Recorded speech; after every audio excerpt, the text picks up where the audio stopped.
Fine boys, this is the second law that you have to do. The law of constant proportions. The first one was conservation of mass. The second one is law of constant proportions.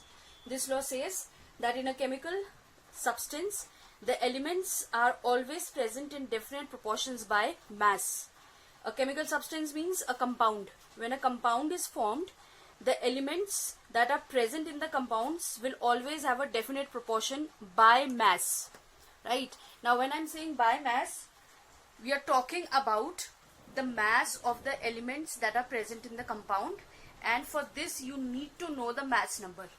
I have already told you every atom has a atomic number and a mass number. So we are going to talk about mass number over here, which is equal to the protons plus neutrons.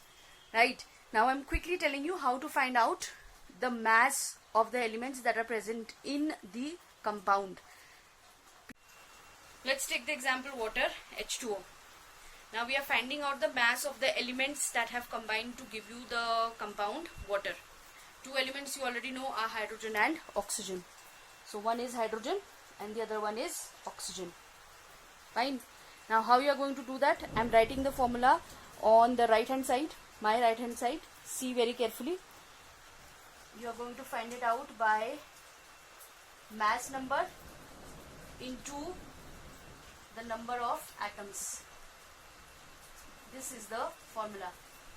Mass number into the number of atoms. For each element you are going to calculate this mass number into the number of atoms, and we are going to compare the two and we are going to find out the proportion by mass. Okay. Now mass number of hydrogen is 1. And this is going to be multiplied by the number of atoms. The number of atoms I have told you is the one that numeric that is written down. So hydrogen has 2 atoms. So 1 into 2. And for oxygen, the mass number is 16 into 1. 1 I have taken here because over here there is no number which denotes that it has 1 atom. Fine. So this becomes 2 of hydrogen and 16 of oxygen. We are talking about the mass, okay? And if you bring it down to the least multiples, 2 1s are 2 and 2 8s are 16. So by mass, when water is formed, hydrogen and oxygen are going to combine in the ratio of 1:8. And this is fixed. Wherever and whenever you are going to get water from or make water, it always has to be in this ratio 1:8 by mass. And atomically, if you are talking about, it always has to be 2 atoms of hydrogen and 1 atom of oxygen. These are going to combine to give you water. Right? One more example we'll take. Let's see. This is another example. Ammonia. The formula is NH3 and that is the formula that we are going to use. Just now I have told you mass number into the number of atoms. Okay. So N is one element and H is another element. Number of atoms of nitrogen, no number over here, so 1. Hydrogen, 3. Okay, 1 here because there is no number here, 3 here because this 3 tells us that hydrogen has 3 atoms. Now according to that formula, the mass number of nitrogen is supposed to be 14. This you'll have to learn, boys. So 14 into 1 for nitrogen. And for hydrogen, just now I told you 1 is the mass number into number of atoms, that is 3.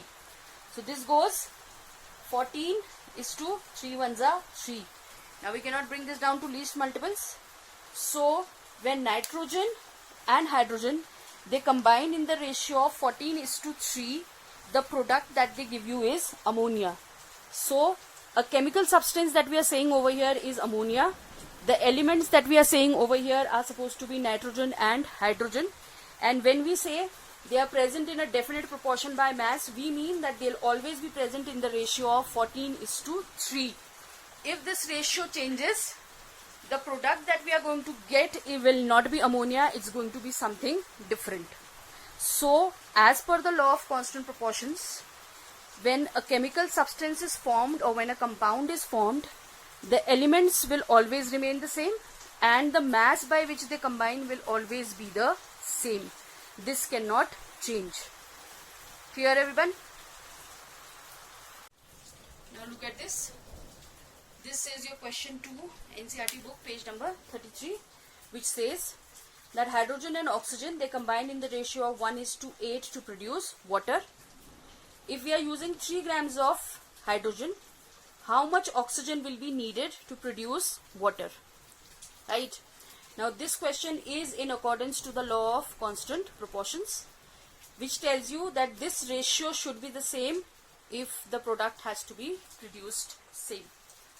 So if hydrogen is increased 3 times for producing water, then oxygen should also be increased 3 times in order to get the same product, which is water. This means that 3 grams of hydrogen, if taken, will be needing 24 grams of oxygen in order to obtain water.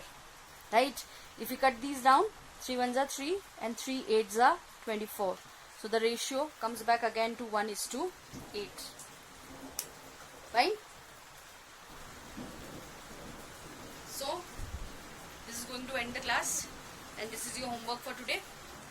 The chapter Atoms and Molecules from your NCERT book, page number 32 and 34 नहीं हो सकता बेटा, 33, I'm sorry. We are going to do question number 1, 2, 3 and 4. Fine. And please submit it in one day. Thank you.